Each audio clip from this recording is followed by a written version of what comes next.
사람 보는 눈이 늦게 트였습니다. 참 오랜 시간이 걸렸지요.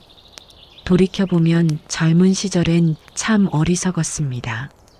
누가 좋은 사람이고 누가 나쁜 사람인지 구분도 못한 채 그저 외롭지 않으려고 혼자가 되기 싫어서 아무하고나 어울렸던 것 같아요. 그러다 보니 마음의 상처도 많이 받았고 때론 배신도 당했습니다. 그때마다 왜 진작 몰랐을까 하며 자책했지요. 하지만 이제 와서 생각해 보니 그 모든 아픔이 저를 성장시켰더군요. 덕분에 이제는 알겠어요.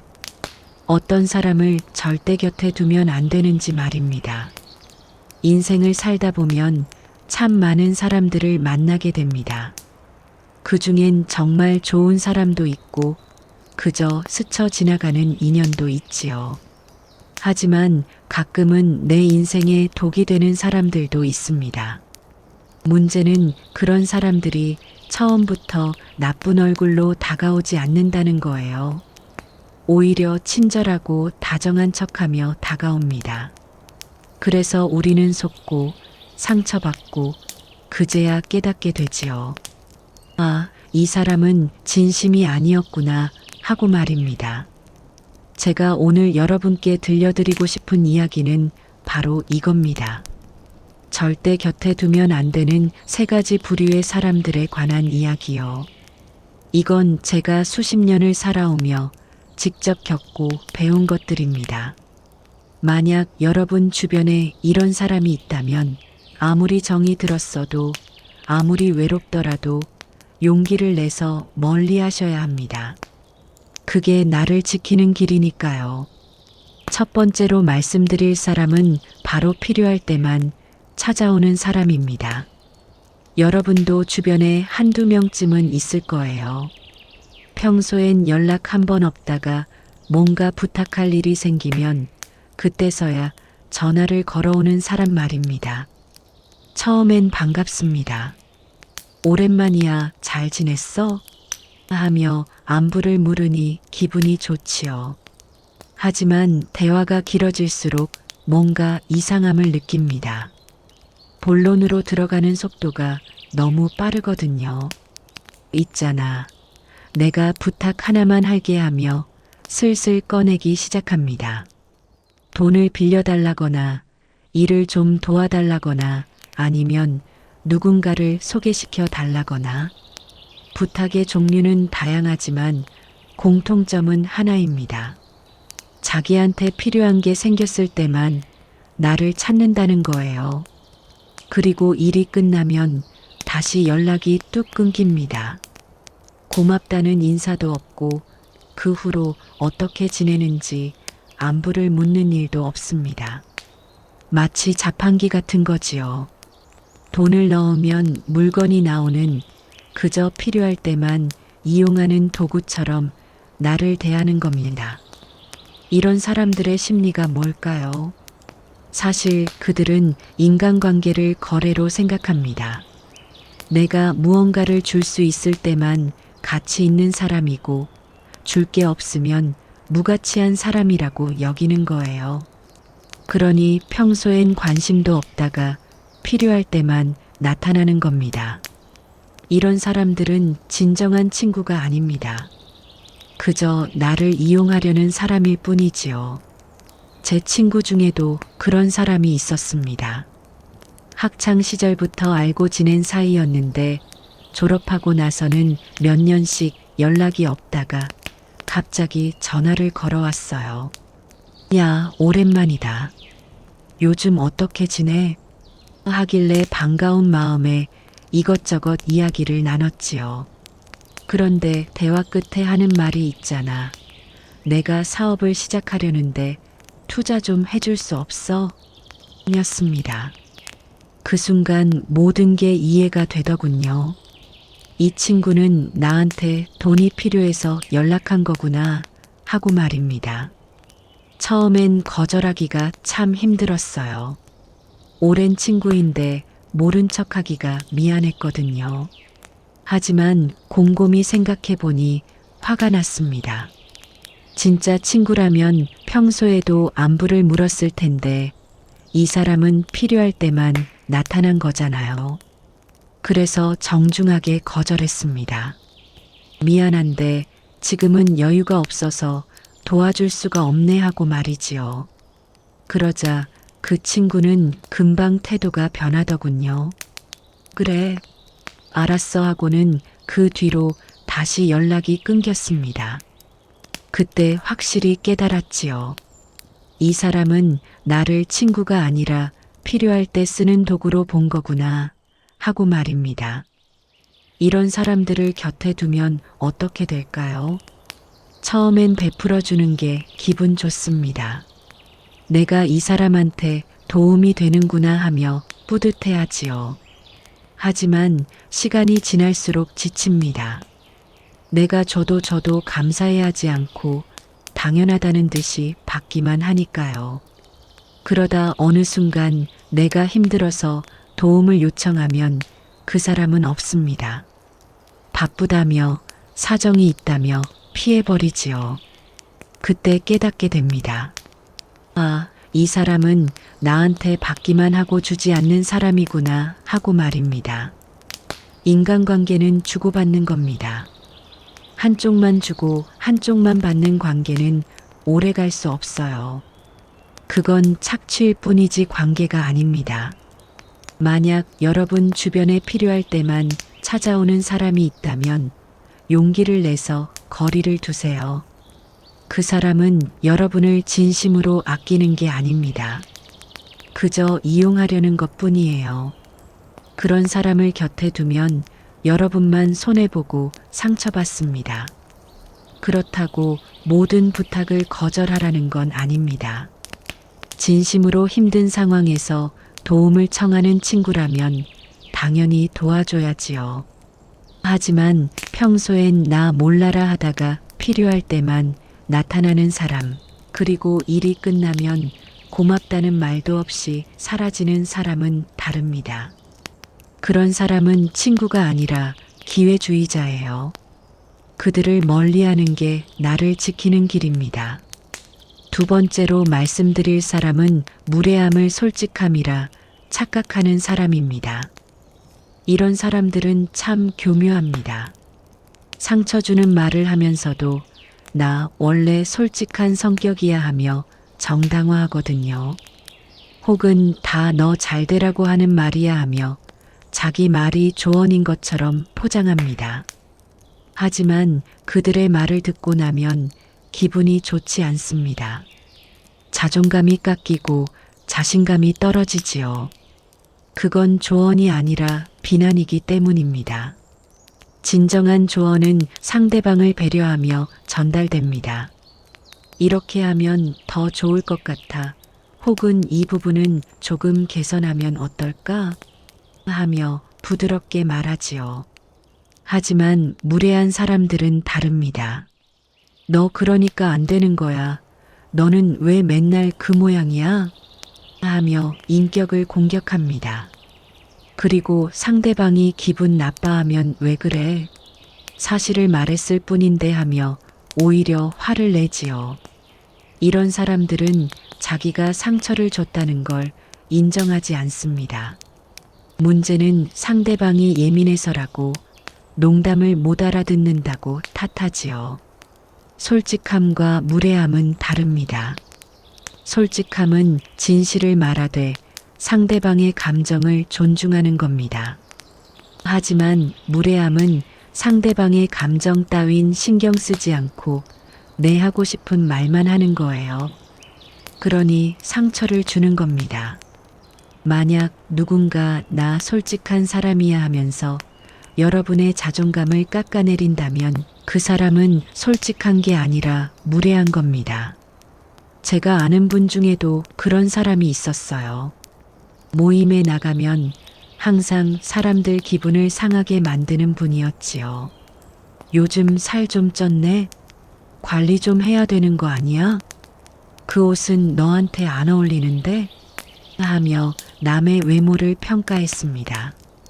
그리고 누가 기분 나빠하면 농담이잖아. 왜 그렇게 예민해? 하며 오히려 상대방을 탓했지요. 처음엔 사람들이 참았어요.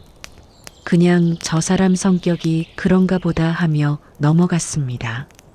하지만 시간이 지날수록 사람들이 하나둘씩 그 모임을 떠났습니다.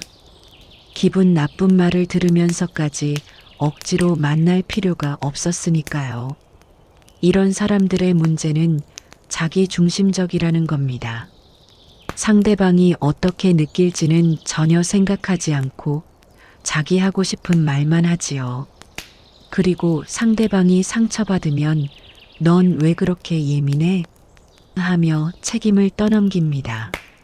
이런 사람과 오래 있으면 내 자존감이 무너집니다. 나는 왜 이럴까? 나는 왜 항상 부족할까 하며 자책하게 되지요.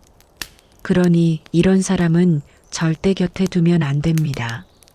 진정으로 나를 아끼는 사람은 조언을 할 때도 배려합니다. 이건 내 생각인데 들어볼래? 하며 의견을 물어보고 상대방이 받아들일 준비가 됐는지 확인하지요. 그리고 말할 때도 인격을 공격하지 않습니다.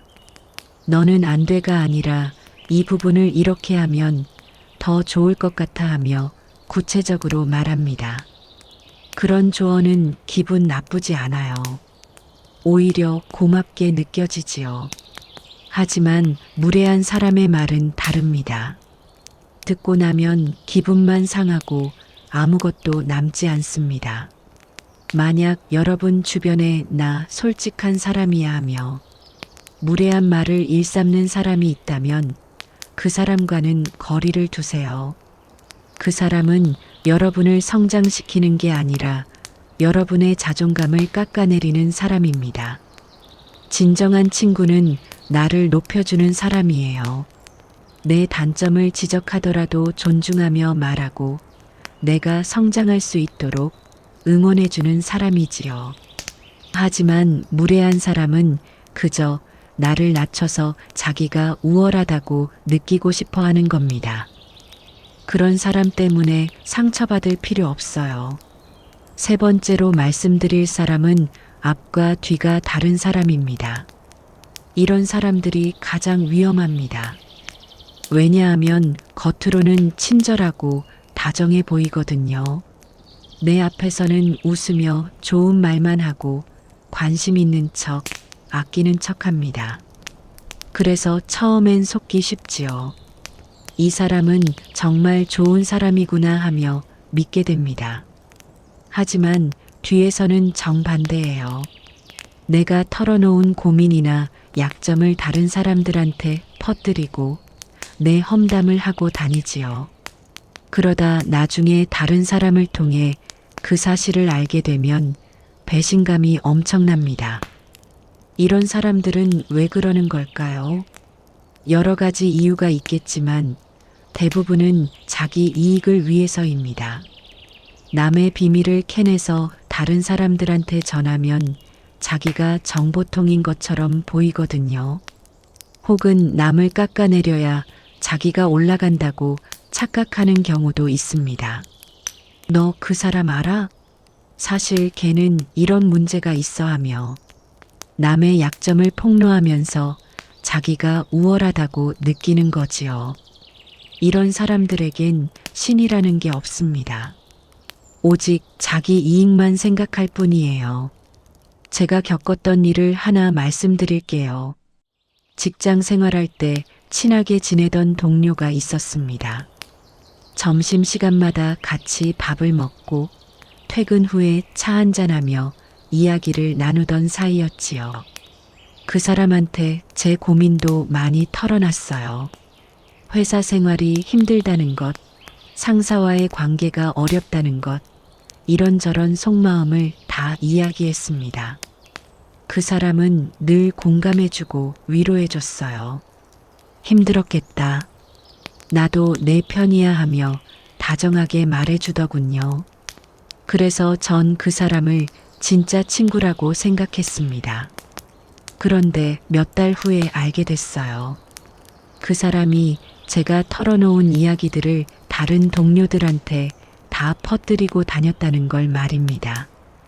제가 상사한테 불만이 있다는 것, 힘들어한다는 것, 심지어 개인적인 고민까지도 다 이야기했더군요.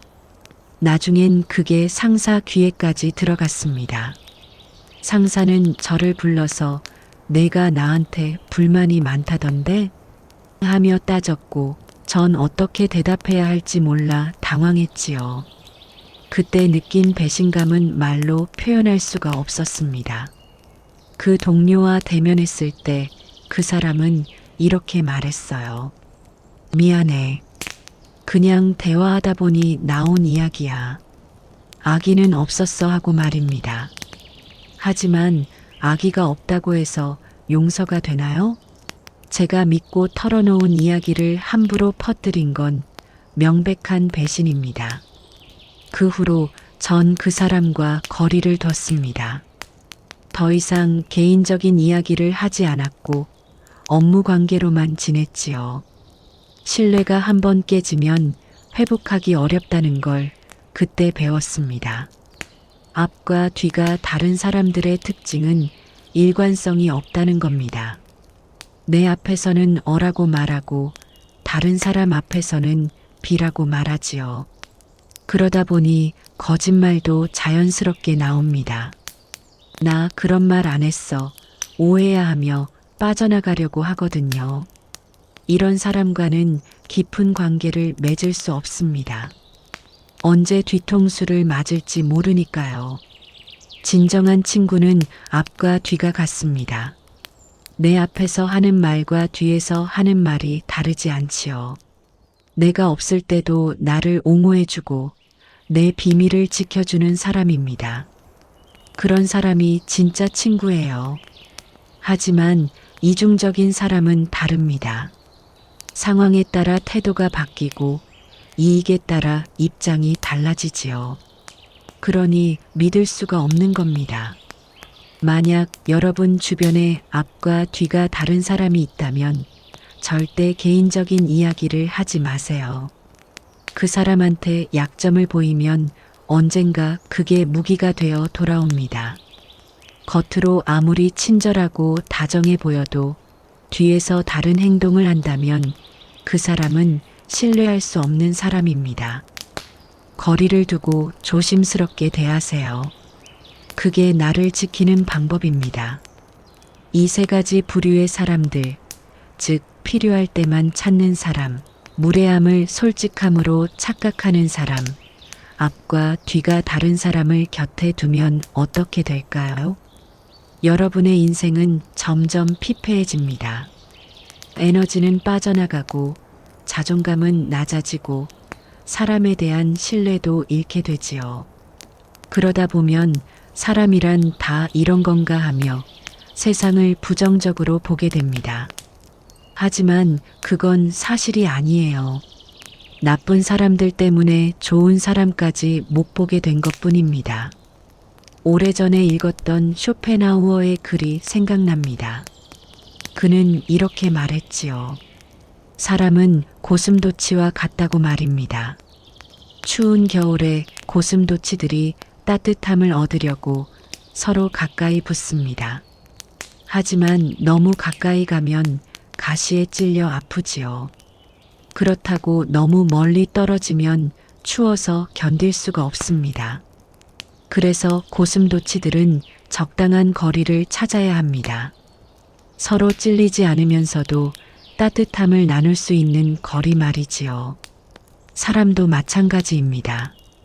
너무 가까이 다가가면 상처받고 너무 멀리 떨어지면 외롭습니다. 그래서 적당한 거리를 유지하는 게 중요해요. 특히 나쁜 사람들과는 충분한 거리를 둬야 합니다. 그들에게 상처받지 않으려면 멀리하는 수밖에 없어요.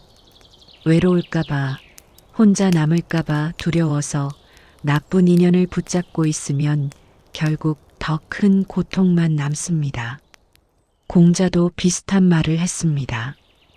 벗을 사귈 때는 자기보다 나은 사람을 사귀어라.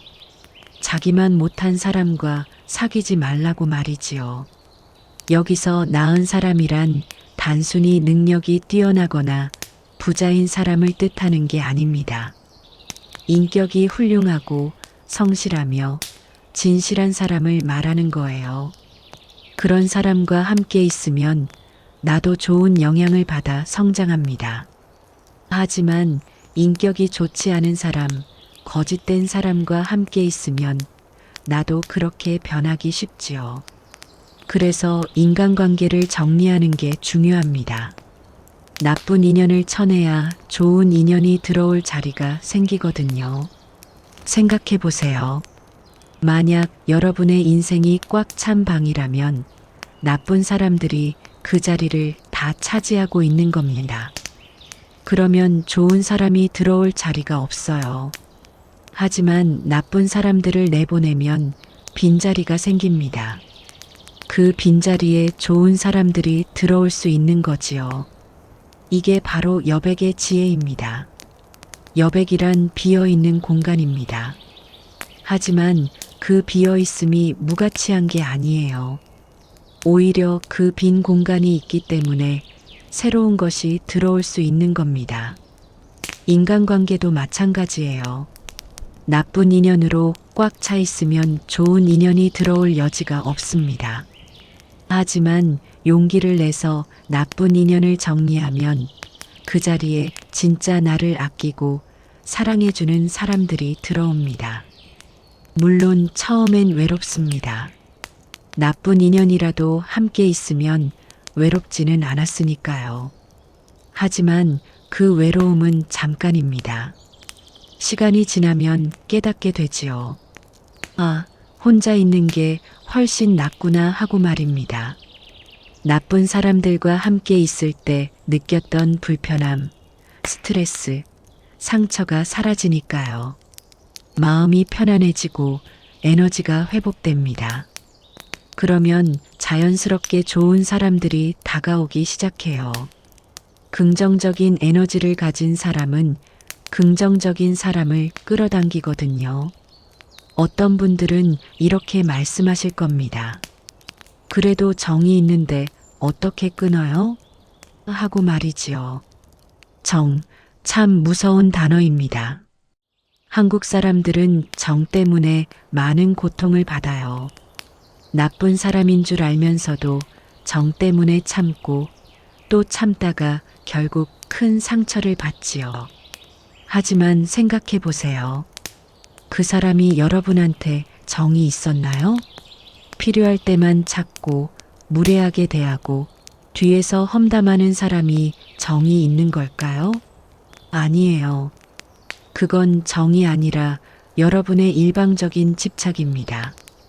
진짜 정이란 서로 아끼고 존중하는 마음에서 생기는 겁니다. 한쪽만 주고 한쪽만 받는 관계에선 정이 생길 수 없어요. 그러니 정 때문에 붙잡고 있을 필요 없습니다. 오히려 그 정을 끊어내는 게 나를 사랑하는 일입니다. 또 어떤 분들은 사람들이 날 어떻게 볼까봐 두려워요 하고 말씀하실 겁니다. 나쁜 인연을 끊으면 주변 사람들이 나를 차갑다고 매정하다고 생각할까봐 걱정하시는 거지요. 하지만 그건 기우입니다. 진짜 여러분을 아끼는 사람이라면 여러분의 선택을 이해해 줄 거예요. 오히려 잘했어. 그 사람은 너한테 안 맞는 사람이었어 하며 응원해 줄 겁니다. 만약 누군가 여러분을 비난한다면 그 사람도 같은 부류일 가능성이 높아요. 그러니 신경 쓰지 마세요. 인생은 짧습니다.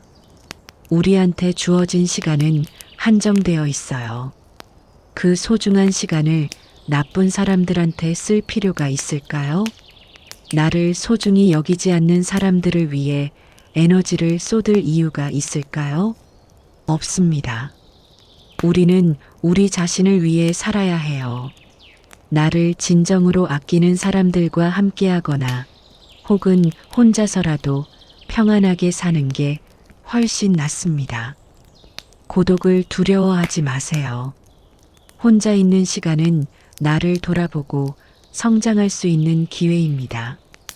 혼자서 책을 읽고 음악을 듣고 산책을 하며 내 마음과 대화할 수 있지요. 그런 시간들이 쌓이면 내면이 단단해집니다. 그러면 더 이상 나쁜 사람들에게 휘둘리지 않게 돼요. 내가 누구인지 확실히 알게 되고 어떤 사람과 함께 해야 하는지도 분명해지니까요. 쇼펜하우어는 또 이런 말도 했습니다. 고독할 수 있는 능력은 행복할 수 있는 능력이다라고요. 혼자 있는 게 두렵지 않은 사람은 진정으로 자유로운 사람입니다. 외로움을 피하려고 암호하거나 어울릴 필요가 없으니까요. 자기 자신과 편안하게 지낼 수 있는 사람이 다른 사람과도 건강한 관계를 맺을 수 있습니다. 인생의 후반부로 갈수록 인간관계는 숫자가 아니라 질입니다.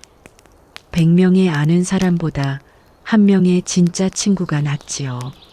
매일 연락하는 사람보다 중요한 순간에 곁에 있어주는 사람이 더 소중합니다. 그러니 욕심내지 마세요. 모든 사람과 좋은 관계를 유지하려고 애쓸 필요 없어요. 그건 불가능할 뿐더러 나만 지치게 만듭니다. 대신 여러분을 진심으로 아끼는 사람들에게 집중하세요. 그들과의 관계를 깊이 있게 만들어가는 겁니다. 자주 연락하고 안부를 묻고 함께 시간을 보내세요. 그런 관계가 진짜 여러분의 삶을 풍요롭게 만들어줍니다. 피상적인 수십 명의 지인보다 깊이 있는 몇 명의 친구가 훨씬 가치 있어요. 그리고 스스로에게 물어보세요. 이 사람과 함께 있을 때 나는 행복한가? 이 사람은 나를 성장시키는가? 아니면 소모시키는가? 하고 말입니다. 만약 대답이 부정적이라면 그 관계를 정리할 때가 온 겁니다. 미련을 가질 필요 없어요. 여러분의 행복이 가장 중요합니다. 돌이켜보면 제 인생에서 가장 잘한 일 중 하나가 나쁜 인연들을 정리한 겁니다. 처음엔 용기가 필요했어요. 이러다 혼자 남는 거 아닐까 하는 두려움도 있었지요. 하지만 정리하고 나니 세상이 달라 보이더군요. 마음이 가벼워지고 에너지가 생기고 진짜 좋은 사람들이 보이기 시작했습니다. 지금은 몇 명 안 되지만 진심으로 나를 아끼는 친구들이 있습니다. 그들과 함께하는 시간은 정말 소중하고 행복해요. 여러분도 용기를 내셨으면 좋겠습니다. 필요할 때만 찾는 사람, 무례한 말로 상처 주는 사람, 앞과 뒤가 다른 사람을 곁에서 멀리 하세요. 그들은 여러분의 인생에 독이 될 뿐입니다. 정 때문에, 외로움 때문에 붙잡고 있지 마세요. 그들을 보내는 게 나를 사랑하는 일입니다. 그리고 혼자 있는 시간을 두려워하지 마세요. 고독은 외로움이 아닙니다. 고독은 나를 만나는 시간이에요. 그 시간 속에서 여러분은 더 단단해지고 더 지혜로워질 겁니다.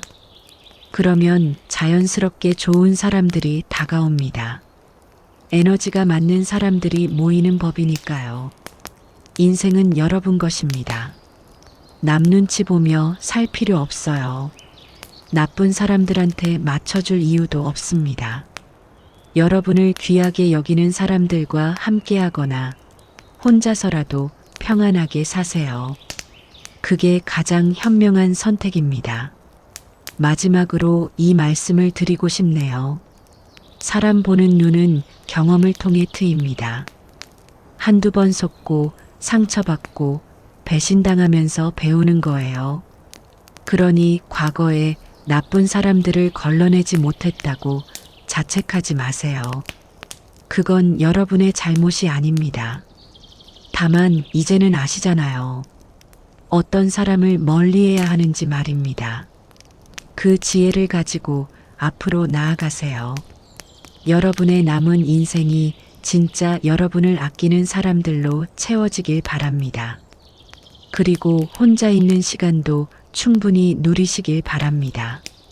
좋은 사람들과 함께할 때의 기쁨, 혼자 있을 때의 평온함, 그 둘 다 누릴 자격이 여러분한테 있습니다. 나쁜 인연 때문에 고통받지 마세요. 이제는 여러분 자신을 먼저 생각하세요. 그게 이기적인 게 아니에요. 그게 나를 사랑하는 겁니다. 나를 사랑할 줄 아는 사람이 다른 사람도 제대로 사랑할 수 있습니다. 여러분은 소중한 사람입니다. 그걸 잊지 마세요. 오늘 이 이야기가 당신의 마음에 깊이 남으셨다면 구독과 좋아요 부탁드립니다.